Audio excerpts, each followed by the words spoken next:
जय श्री राम सभी को। मैं आर्यन फिर से स्वागत करता हूं आपका जेएसआर क्लासेस में। हम कर रहे हैं क्लास 10th का 6th chapter control and coordination. इस चैप्टर में हम देखेंगे हमारी बॉडी कोई भी एक्शन परफॉर्म करती है तो कैसे कोऑर्डिनेट वे में करती है। ऑल्दो प्लांट मूव नहीं करते, लेकिन प्लांट के अंदर क्या क्या एक्टिविटी होती है ये हम देखेंगे। ठीक है, अभी हम देखेंगे ह्यूमन के बारे में। नर्वस सिस्टम, नर्वस सिस्टम एक बहुत ही इंपॉर्टेंट पार्ट है हमारी बॉडी का, जो कि कम्युनिकेशन कराने में हेल्प करता है। तो ये हमारी बॉडी का कमांड और कम्युनिकेशन सेंटर है। भाई आपको कोई भी टास्क परफॉर्म करना है तो मैसेज तो पहुंचना पड़ेगा पहले, तो मैसेज पहुंचाने का काम कौन करता है? Nervous system. Brain, spinal cord और नेटवर्क ऑफ नर्व से नर्वस सिस्टम बनता है। यानी ब्रेन, स्पाइनल कॉर्ड और जो भी हमारे क्या है नेटवर्क ऑफ नर्व्स है, इनसे मिलके क्या बनाता है? नर्वस सिस्टम बनाता है। नर्वस सिस्टम किससे कनेक्टेड होता है? मसल से। मसल से क्यों कनेक्टेड है? कोई भी मैसेज पहुंचा, कमांड पहुंचा तो टास्क परफॉर्म होना चाहिए, ठीक है, कुछ काम होना चाहिए या मूवमेंट होनी चाहिए बॉडी की, तो मूवमेंट तो करेगी मसल, लेकिन मैसेज कौन पहुंचा रहा है? Nervous system. Nervous system message पहुंचाता है, फिर वहां पे मसल में कॉन्ट्रैक्ट और रिलैक्स होता है, जिसकी वजह से मूवमेंट आता है। ठीक है, कोई भी काम कर रहे हो आप तो आपको मैसेज पहुंचना चाहिए। जैसे आप इस मार्कर को ऐसे पकड़ा, ठीक है, तो मार्कर को पकड़ा तो आपके पास मैसेज आया कि आपने मार्कर को पकड़ लिया है। या फिर आप गर्म चाय के प्याले को पकड़ते हो तो आपको क्या होता है? हीट महसूस होती है, या गर्म है, ठंडा है, क्या है, तो वो महसूस होता है। तो ये किसकी वजह से हो रहा है? रिसेप्टर की वजह से। रिसेप्टर स्पेशलाइज्ड नर्व होते हैं जो कि एनवायरमेंटल इंफॉर्मेशन को डिटेक्ट करते हैं, जैसे कि टेम्परेचर का मैंने अभी एग्जांपल दिया था। रिसेप्टर मिलते हैं आपको सेंस ऑर्गन में, स्किन में, इनर ईयर में, नोज में, टंग में, यहां पर आपको रिसेप्टर्स मिलते हैं जो कि आपको डिटेक्ट कराने में हेल्प कराते हैं जो भी एनवायरनमेंट में इंफॉर्मेशन है। गस्टैटरी रिसेप्टर टेस्ट के लिए होता है, ऑल्फैक्टरी रिसेप्टर स्मेल के लिए होता है। ठीक है, मैसेज कंडक्ट तो करा रहा है नर्वस सिस्टम, लेकिन ब्रेन भी है उसके अंदर, स्पाइनल कॉर्ड भी है, नेटवर्क ऑफ नर्व्स भी है। तो एक्चुअल में कौन कंडक्ट कराएगा मैसेज को? क्या ब्रेन कराएगा? ब्रेन के पास तो मैसेज पहुंचना चाहिए, फिर वो कमांड देगा, यही है ना। तो मैसेज कंडक्ट कराते हैं न्यूरॉन। ये कह लो कि ये जो नेटवर्क ऑफ नर्व्स है इसकी सबसे छोटी यूनिट क्या है? न्यूरॉन है। न्यूरॉन क्या करती है? मैसेज को ट्रांसफर कराती है। और ये अकेले न्यूरॉन नहीं है कि यहां से यहां तक हमारे पूरे में एक ही न्यूरॉन है, ये बहुत सारी न्यूरॉन्स होती है। जैसे एक न्यूरॉन यहां है, अगली यहां होगी, अगली यहां होगी, ऐसे करके क्या होता है? स्पाइनल कोड से होते हुए हमारे ब्रेन तक मैसेज पहुंचता है। ठीक है, तो न्यूरॉन क्या है? एक सेल है जो मैसेज ट्रांसफर करता है। सेल है तो इसके अंदर न्यूक्लियस तो होगा ही।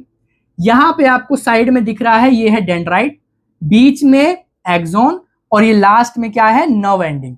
अब अगले न्यूरॉन पे जाने से पहले बीच में एक छोटा सा गैप आता है। भाई दो सेल है, सेल के बीच में थोड़ा सा गैप तो हो सकता है, और होता है हमेशा। ऐसा नहीं होता कि वो बिल्कुल ही अटैच है, चिपके हुए। ठीक है, तो यहां पे होता है साइनेप्स। साइनेप्स एक गैप है जो दो न्यूरॉन के बीच में होता है। डेंड्राइट्स का काम होता है इंफॉर्मेशन को एक्वायर करना, एक्सॉन का काम होता है इलेक्ट्रिकल इंपल्स को ट्रांसमिट करना, साइनेप्स का काम होता है इलेक्ट्रिकल इंपल्स को कन्वर्ट करना इनटू केमिकल सिग्नल्स। अब देखो, यहां से मैसेज ट्रांसफर हुआ, कौन सा? इलेक्ट्रिकल इंपल्स यहां तक गया, यहां के बाद साइनेप्स आ गया। साइनेप्स ने क्या किया? इस इलेक्ट्रिकल इंपल्स को केमिकल सिग्नल में कन्वर्ट कर दिया। फिर आगे एक और न्यूरॉन है, उसके डेंड्राइट्स उस केमिकल सिग्नल को क्या करेंगे? कैप्चर करेंगे, और फिर इलेक्ट्रिकल इंपल्स आगे जाके क्या होंगे? ट्रांसमिट होंगे। अब सवाल ये आता है, इलेक्ट्रिकल इंपल्स क्यों? क्योंकि इलेक्ट्रिकल इंपल्स बहुत ही ज्यादा स्पीड से ट्रांसफर हो सकती है, यानी इसकी स्पीड जो होती है बहुत ज्यादा तेज होती है, और होनी भी चाहिए। क्योंकि अगर हम किसी भी गर्म चीज को छुएंगे और 1 घंटे बाद मैसेज पहुंचेगा तो हमारी स्किन जल जाएगी, तो क्या फायदा उस मैसेज का? तो हमें मैसेज बहुत जल्दी चाहिए, और बहुत जल्दी होता है किसकी वजह से? इलेक्ट्रिकल इंपल्स की वजह से। साइनेप्स का काम क्या है? साइनेप्स होता है gap between the two neurons, और ये इलेक्ट्रिकल इंपल्स को केमिकल सिग्नल में कन्वर्ट कराता है। ठीक है, केमिकल में यहां पे क्यों हो रहा है? पहला रीजन है कि जब साइनेप्स यहां से इलेक्ट्रिकल इंपल्स को लेता है और उसे केमिकल सिग्नल में बदलता है, तो थोड़ा सा लगता है टाइम। इस टाइम में ये जो न्यूरॉन है ये अपने आप को कर देता है रीसेट, ताकि अगला इंफॉर्मेशन वो आगे ट्रांसफर कर सके। जैसे बैटरी में बैटरी खत्म होती है, ठीक है, अभी इलेक्ट्रिसिटी के टर्म्स में नहीं समझा रहा, जैसे पोटेंशियल डिफरेंस होता है कुछ बैटरी में, तो उसकी कैपेसिटी है कुछ ना कुछ, तो वो खत्म होती है, ठीक है। अगर वो चार्जेबल है तो उसे रिचार्ज किया जाता है। ऐसे ही ये सेल क्या करते हैं, अपने आप को एक तरीके से चार्ज करते हैं, ताकि वो अगला इंपल्स क्या करा सके, कंडक्ट करा सके, ठीक है। तो पहला तो रीजन ये हो गया। सेल के बीच में होता है गैप। अब ये गैप इलेक्ट्रिकल इंपल्स को तो ट्रांसफर नहीं कर पाएगा। इलेक्ट्रिसिटी कैसे कंडक्ट होती है, चार्ज के मूव होने से। अब यहाँ पे गैप है, यहाँ चार्ज मूव नहीं हो रहा, तो इलेक्ट्रिकल इंपल्स भी नहीं मूव होंगे, तो इसलिए है साइनेप्स। साइनेप्स इलेक्ट्रिकल इंपल्स को केमिकल में पलटता है और फिर आगे अगले न्यूरॉन को भेजता है। तो यहाँ पे जो गैप है, जो कमी हमें दिख रही थी, वो पूरी कर दी कि मैसेज आपका कंडक्ट होना चाहिए। तीसरा रीजन क्या है, आगे ही मैसेज जाना चाहिए, पीछे नहीं। अगर ये सारे के सारे कनेक्टेड होते तो इलेक्ट्रिकल इंपल्स बैक फ्लो भी कर सकता था, तो इस वजह से गैप है। और जब वायर को कट कर देते हैं तो इलेक्ट्रिकल इंपल्स जो है या फिर इलेक्ट्रिसिटी है कंडक्ट नहीं होती, ट्रांसफर नहीं होती। तो यहाँ गैप होने की वजह से वो मैसेज तो पहुंचा रही है आगे, लेकिन बैक फ्लो नहीं कर पा रही, तो ये हमारे लिए क्या है, बेनिफिशियल है, ठीक है। तो इसलिए ये साइनेप्स बहुत ज्यादा जरूरी है। अब आता है what is a reflex action. ये रिफ्लेक्स एक्शन क्या है, a sudden action in response to something in the environment. Environment में एक सडन एक्शन हुआ, उस पे आपको क्या करना है, रिस्पॉन्स करना है, और वही क्या है, रिफ्लेक्स एक्शन है। जैसे अगर मैं आपको पढ़ा रहा हूं, ठीक है, पढ़ा तो रही हूं, अगर मैं आपको ऐसे करके लिख रहा हूं, एकदम से मारकर गिर गया, तो मेरा हाथ क्या होगा, एकदम से नीचे आ जाएगा। तो यही क्या है, रिफ्लेक्स एक्शन है, ठीक है। आपका दोस्त बगल में चल रहा है आपके साथ, ठीक है, वो अचानक से फिसला, तो आपके हाथ एकदम उसकी तरफ जाएंगे, ठीक है। अब पकड़ पाओ नहीं पकड़ पाओ वो अलग बात है। तो ये क्या है, रिफ्लेक्स एक्शन है। आ गया समझ में। आपने गलती से गर्म चीज को एकदम से छुआ, तो वो एकदम पीछे कर लेगा हाथ, ठीक है। किस वजह से हुआ, रिफ्लेक्स एक्शन की वजह से हुआ, ठीक है। रिफ्लेक्स एक्शन क्यों इंपॉर्टेंट है, क्योंकि ये अनेबल करता है quick responses to avoid harm, ताकि हमारी बॉडी हार्म ना हो जाए, इस वजह से ये बहुत ज्यादा इंपॉर्टेंट है। रिफ्लेक्स आर्क्स क्या है, जो भी चीज इस रास्ते हो रही है, जैसे मान लो मैंने इसे छुआ, ये गर्म है, तो यहां से मैसेज वगैरह कंडक्ट हुआ स्पाइनल कॉर्ड तक, अभी हम देखेंगे कैसे काम करता है। तो पूरा पाथ जो है वो रिफ्लेक्स आर्क है, इसे मैं दोबारा एक्सप्लेन कर दूंगा। Reflex action are faster than thinking process because they bypass the brain. ये ब्रेन को बाईपास कर देता है, यानी पहले क्या होता है, नॉर्मल जो वर्क होता है उसमें स्पाइनल कॉर्ड से होते हुए ब्रेन तक मैसेज जाता है, फिर ब्रेन बोलता है हाँ इसे करना है नहीं करना। लेकिन इस केस में क्या होता है, ब्रेन तक मैसेज बाद में जाता है, पहले एक्शन हो जाता है, ताकि हमारी बॉडी हार्म ना हो जाए, और फिर ब्रेन तक मैसेज पहुंचता रहता है, ठीक है। और ये आप कॉन्शियस कंट्रोल में नहीं कर सकते। जैसे अगर आप चाहो भी ना कि गरम तवे को ऐसे हाथ लगाओ, तो 2-3 बार तो वो ऐसे ही पीछे हो जाएगा। ये भी रिफ्लेक्स एक्शन है, यानी कि ये बिना थिंकिंग के अपने आप हो रहा है, ठीक है, यानी इनवॉलेंट्री एक्शन है। आगे समझ में। How reflex action works. Reflex action कैसे काम करता है ये देख लेते हैं। देखो, जब भी आप किसी हॉट ऑब्जेक्ट को छुओगे तो सबसे पहले तो क्या आना चाहिए, डिटेक्शन आना चाहिए। तो स्टिमुलस का होता है डिटेक्शन, जब कोई भी हॉट ऑब्जेक्ट को आपने छुआ, फिर वो जो मैसेज है वो ट्रांसफर होगा सेंसरी न्यूरॉन से, यानी वो सिग्नल रिसेप्टर से स्पाइनल कॉर्ड तक जाएगा, ठीक है। वहां पर होते हैं रिले न्यूरॉन, जो कि सेंसरी न्यूरॉन और मोटर न्यूरॉन को कनेक्ट करते हैं, ठीक है। अब मोटर न्यूरॉन के पास क्या आ गया, मैसेज आ गया, रिस्पॉन्स आ गया, क्या रिस्पॉन्स करना है, ठीक है। तो वो मोटर न्यूरॉन क्या करेंगे, उस रिस्पॉन्स सिग्नल को स्पाइनल कॉर्ड से मसल्स तक लेके जाएंगे, जिससे हम हाथ अपना पीछे कर लेंगे। अब जितनी देर में मैंने आपको ये समझाया, इतनी देर में कई बार आपका रिफ्लेक्स एक्शन काम कर जाता, मतलब बहुत ही स्पीड में ये एक्शन होता है, ठीक है। जैसे आप किसी भी गर्म तवे को एकदम से छुओगे तो एकदम हट जाता है, इतना महसूस भी नहीं होता कि वो गर्म है। बाद में मैसेज जो है वो ब्रेन तक पहुंचता है, ब्रेन तक सारे मैसेज पहुंचेंगे। ऐसा नहीं होगा कि ब्रेन बाईपास हो रहा है तो ब्रेन तक मैसेज नहीं पहुंचेगा, ब्रेन तक मैसेज पहुंचेगा, लेकिन वो पहुंचेगा बाद में जब वो एक्शन हो जाएगा। ठीक है। स्टिमुलस डिटेक्शन यानी रिसेप्टर से लेके मोटर न्यूरॉन तक, ये सारे पाथ को हम बोलेंगे reflex arcs, whole path from receptor to motor neuron. ठीक है।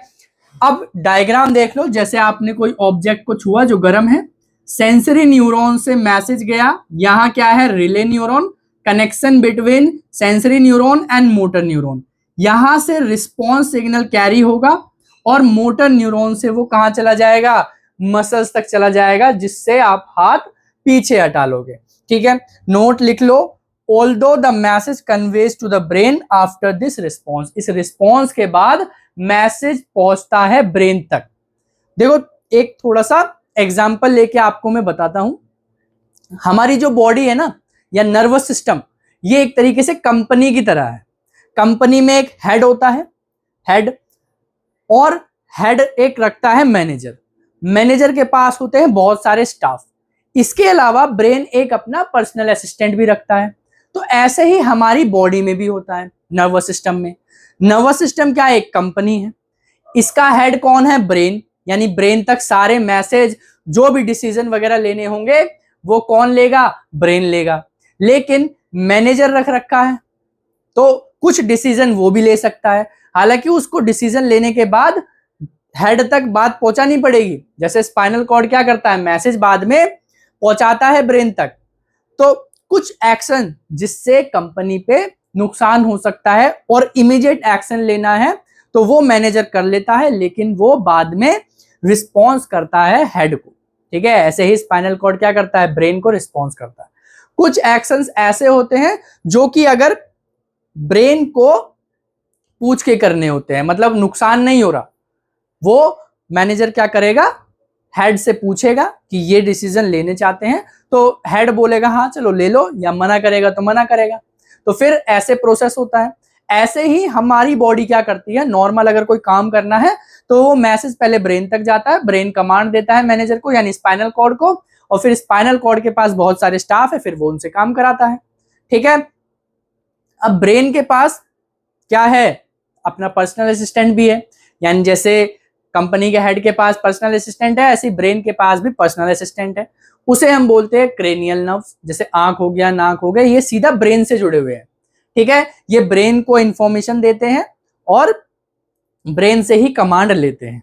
ठीक है, और ब्रेन स्पाइनल कॉर्ड को भी कमांड देता है, जिससे वो मैनेजर यानी स्पाइनल कॉर्ड बाकी स्टाफ से काम कराता है। और स्पाइनल कॉर्ड के पास कौन से स्टाफ है, नर्व, यानी कि स्पाइनल नर्व, जो कि काम करते हैं। जैसे मान लो मेरा हाथ है, मेरा हाथ अगर कोई भी चीज को छुएगा, सेंस करेगा, तो वो सेंसरी न्यूरॉन के थ्रू पहले स्पाइनल कॉर्ड तक जाएगा। मतलब ये क्या है, स्पाइनल कॉर्ड का एक स्टाफ है एक तरीके से, है ना। तो ऐसे ही हमारी जो नर्वस सिस्टम है वो कंपनी की तरह काम करती है। सेंट्रल नर्वस सिस्टम में ब्रेन और स्पाइनल कॉर्ड आता है। स्पाइनल कॉर्ड का मेन काम होता है रिफ्लेक्स एक्शन करना और इंफॉर्मेशन को ब्रेन तक पहुंचाना। ठीक है, और ब्रेन से कमांड पहुंचाना किस पे, अलग अलग बॉडी पार्ट्स पे। ठीक है, ब्रेन का काम क्या होता है, मेजरली थिंकिंग होता है, डिसीजन मेकिंग होता है, कुछ इनवॉलंटरी एक्शंस होते हैं, वॉलंटरी एक्शंस होते हैं, मतलब जो सोच के कॉन्शियस वे में कर सकते हैं, और कुछ ऐसे होते हैं जैसे हार्ट बीट, प्यूपिल का साइज बड़ा या छोटा होना, तो ये इनवॉलंटरी एक्शन है। ठीक है, और जो भी आप चल रहे हो तो सोच के तो चल रहे हो, ये वॉलंटरी एक्शन है। तो ये भी कौन करता है, ब्रेन करता है। ब्रेन को 3 पार्ट में बांटा गया है, फोर ब्रेन, मिड ब्रेन और hind brain. Fore brain main thinking part है, यानी मेन थिंकिंग यहीं से होती है, सेंसरी प्रोसेसिंग है, डिसीजन मेकिंग है, यानी फोर ब्रेन बहुत ही इंपॉर्टेंट काम करता है। मिड ब्रेन का काम क्या है, कुछ इनवॉलंटरी एक्शंस को परफॉर्म करता है, जैसे प्यूपिल साइज। और एक और एग्जांपल देख लो, जैसे आपको कभी क्या होता है, आवाज सुनाई देती है, जैसे आप पढ़ रहे हो और एकदम से पीछे कोई आवाज सुनाई दी, तो आप एकदम से ऐसे देखते हो ना, तो वो भी कौन करता है, मिड ब्रेन करता है। ठीक है, तो सारे इनवॉलंटरी एक्शन मिड ब्रेन नहीं करता, कुछ करता है। ठीक है, तीसरा है हिंड ब्रेन। हिंड ब्रेन में मेडुला और सेरेबेलम होते हैं, एक पोन्स भी होता है। मेडुला का काम है controls involuntary action like blood pressure, salivation, vomiting, तो ये काम किसका है? मेडुला का है। सेरेबेलम का काम क्या है? ये रिस्पॉन्सिबल है प्रिसीजन ऑफ वॉलंटरी एक्शन, यानी वॉलंटरी एक्शन हो रहे हैं उसको करेक्ट वे में, प्रिसाइज वे में कराने का काम किसका है? सेरेबेलम का है। पोस्चर मेंटेन करना, बैलेंस करना, तो ये सारा सेरेबेलम का काम है। ठीक है, दो दो आपके एग्जाम्पल है, आपको ये याद रखने, क्योंकि अगर पूछ लिया कि ब्रेन के फंक्शंस लिखो तो आप कम से कम दो दो तो लिख लोगे। ठीक है, ये डायग्राम है, ये आपको फोर ब्रेन दिख रहा है। फोर ब्रेन में होता है सेरेब्रम, और ये क्रेनियम यानी स्कल जो प्रोटेक्ट करता है ब्रेन को। मिड ब्रेन आपका ये है, यहां पे हाइपोथैलेमस है और पिट्यूटरी ग्लैंड है, ये क्या करते हैं? हॉर्मोन्स को एक्टिव करते हैं, आगे बताएंगे हॉर्मोन्स में। ये है आपका हिंड ब्रेन, पोन्स, मेडुला और सेरेबेलम, और नीचे क्या है? Spinal cord. स्पाइनल कॉर्ड और बैकबोन दोनों सेम नहीं है, बैकबोन प्रोटेक्शन करता है स्पाइनल कॉर्ड की, यानी बैकबोन के अंदर जो अंदर नर्व्स है वो क्या है? स्पाइनल कॉर्ड है। ठीक है, तो कंफ्यूज नहीं होना बैकबोन और स्पाइनल कॉर्ड में। Peripheral nervous system, peripheral nervous system में क्रेनियल नर्व्स होती हैं, स्पाइनल नर्व्स होती हैं। क्रेनियल नर्व्स जुड़ी होती है ब्रेन से और स्पाइनल नर्व जुड़ी होती है स्पाइनल कॉर्ड से। इनका काम होता है सेंट्रल नर्वस सिस्टम और रेस्ट ऑफ द बॉडी के बीच में कम्युनिकेशन प्रोवाइड कराना। ठीक है, आपने यहाँ पे कोई ऑब्जेक्ट रखा जो गर्म है, ठंडा है, कुछ भी है, तो वो सेंस तो किया, वो पहले जाएगा कहाँ? स्पाइनल कॉर्ड में, फिर ब्रेन तक। यानी कि ये क्या है? पेरिफेरल नर्वस सिस्टम, जो कि मैसेज पहुंचा रहा है सेंट्रल नर्वस सिस्टम के बीच में। ठीक है, तो कम्युनिकेशन का काम करते हैं पेरिफेरल नर्वस सिस्टम। ब्रेन और स्पाइनल कॉर्ड बहुत ही ज्यादा इंपॉर्टेंट रोल प्ले कर रहे हैं, तो इनकी प्रोटेक्शन भी उतनी ही ज्यादा जरूरी है। ब्रेन स्कल के द्वारा प्रोटेक्ट किया जाता है और इसके अंदर स्पाइनल फ्लूइड होता है जो कि कुशनिंग प्रोवाइड करता है, यानी कि एक तरीके से गद्दे टाइप का प्रोवाइड करता है। अगर आप सर हिलाओगे तेजी से तो अंदर का जो ब्रेन है वो डैमेज नहीं होता। क्यों नहीं होता? इसी वजह से, स्पाइनल फ्लूइड की वजह से। ठीक है, अगर आप बॉल एकदम से कैच करते हो तो हाथ पे लगती है, और अगर बॉल कैच करके थोड़ा सा नीचे लाते हो तो हाथ पे कम लगती है। क्यों कम लग रही है? क्योंकि यहाँ पे आप टाइम को बढ़ा रहे हो। तो ये कुशनिंग क्या करती है? टाइम को, जैसे आपने ऐसे सर हिलाया तो जो अंदर के पार्ट्स है वो धीरे धीरे जाते हैं, यानी जब टाइम बढ़ता है किसी मोमेंटम चेंज में तो फोर्स भी कम हो जाता है। ठीक है, फोर्स क्या होता है? Change in momentum per unit time. ठीक है, ज्यादा फिजिक्स नहीं बताऊंगा अभी फिलहाल, क्योंकि बायोलॉजी पढ़ रहे हैं, थोड़ा कंफ्यूजन हो जाएगी। तो कुशनिंग प्रोवाइड करता है आपका spinal fluid. Spinal cord backbone से प्रोटेक्टेड रहता है। ठीक है, और इसके अंदर भी स्पाइनल फ्लूइड होता है। बैकबोन और स्पाइनल कॉर्ड अलग अलग चीज है। बैकबोन क्या करती है? प्रोटेक्ट करती है स्पाइनल कॉर्ड को। जैसे आपने देखा होगा घरों में वायरिंग वगैरह होती है तो बाहर एक पाइप होता है और अंदर वायर होते हैं। तो वायर अंदर क्यों है? ताकि वो प्रोटेक्टेड रहे, जल्दी से कटे पिटे ना, है ना। तो उसके ऊपर क्या होता है? एक पाइप होता है पीवीसी, वो उसको क्या करता है? प्रोटेक्ट करता है। तो ऐसे ही स्पाइनल कॉर्ड किसके अंदर होती है? बैकबोन के अंदर, जो प्रोटेक्शन का काम करती है। अब सवाल आता है how muscles move, muscle move कैसे करती है? हमने देखा इलेक्ट्रिकल इंपल्स या फिर नर्व इंपल्स कह लो, वो मसल सेल तक आए मैसेज लेके। ठीक है, और मूवमेंट ट्रिगर हुई, यानी मूवमेंट हुई। कैसे हुई? मसल सेल मूवमेंट कैसे हुई? Muscle cells move by changing shape, specially by shortening. यानी मसल मूव कैसे होती है? अपने शेप को छोटा करके और बड़ा करके, ऐसे मसल मूव करती है। जैसे अगर मेरे को हाथ ये ऊपर करना है तो यहाँ की मसल क्या होगी? कॉन्ट्रैक्ट होगी, यानी इसका साइज क्या होगा? छोटा होगा। और जब मैं इसे रिलैक्स करूंगा तो ये हाथ सीधा हो गया। तो इसका मतलब मूवमेंट ऑफ द सेल कैसे होता है? शेप चेंज होने की वजह से। ठीक है, मसल सेल का शेप चेंज होता है तो मूवमेंट आती है। सेलुलर केमिस्ट्री क्या होती है? मतलब क्या केमिस्ट्री लग रही है उस पर? तो मसल सेल के अंदर स्पेशल टाइप के प्रोटीन होते हैं जो कि उनका शेप चेंज कराते हैं। ठीक है, अब एक सवाल है, what is the difference between a reflex action and walking? इन दोनों में क्या डिफरेंस? रिफ्लेक्स एक्शन इनवॉलेंटरी होता है या फिर कह लो ऑटोमेटिक होता है। ठीक है, अगर आप गर्म तवे पे हाथ लगाओगे तो एकदम से हटा लोगे तो वो ऑटोमेटिक है, आप सोचोगे नहीं कि हाथ हटाऊं या नहीं हटाऊं। वॉकिंग वॉलेंटरी है और कॉन्शियस में है।